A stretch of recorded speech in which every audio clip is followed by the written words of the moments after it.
বিয়েবাড়ি বিয়েবাড়ি বিয়েবাড়ি দেখো চলে এসেছি আমরা সবাই সেজে গুজে বরযাত্রী।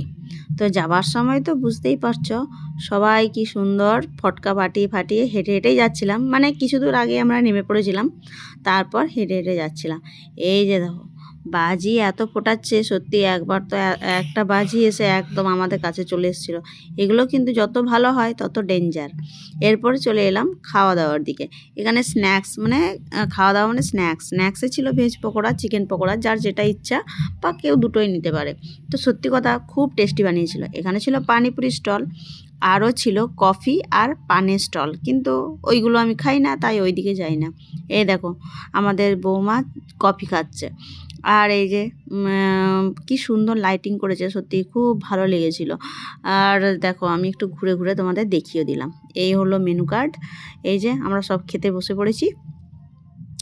পনির পকোড়া ছিল, তারপর স্লাদ সস, আর এই দেখো কাশ্মীরি ফ্রায়েড রাইস ছিল। আর এখানে আছে তোমার চিকেন, ক্যাপসিকাম চিকেন। আমি এখন ননভেজ খুব কম খাচ্ছি, কিন্তু এই একটু খেলাম আর কি। তারপর আছে সাদা ভাত আর মিক্স ভেজ ডাল। তো সত্যি বলছি খাবারগুলো এত সুন্দর হয়েছিল, মানে তুলনা নেই। এরপর এই যে হলো দেখো চিংড়ি ছিল, ইচড় চিংড়ি।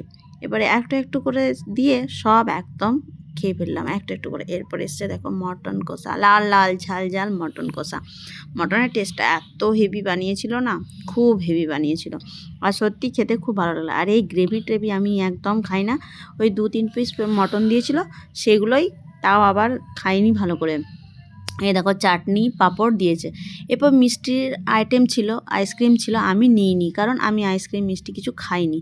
এদের খাওয়া দাওয়া আমাদের কমপ্লিট হয়ে গেল। এরপরে এই যে দেখো ভেন্যুটা তোমাদের সবাইকে দেখাই একটু। তো যাই হোক, অনেক দিন পর একটা বিয়ে বাড়ি পেয়ে সত্যি সত্যি খুব আনন্দ হলো, খুব মজা হলো। কিন্তু এই যে ছেলে যেতে পারলো না বলে একটু খারাপও লাগছিল। আমাদের খাওয়া দাওয়া কমপ্লিট, এরপর চললাম, বাই।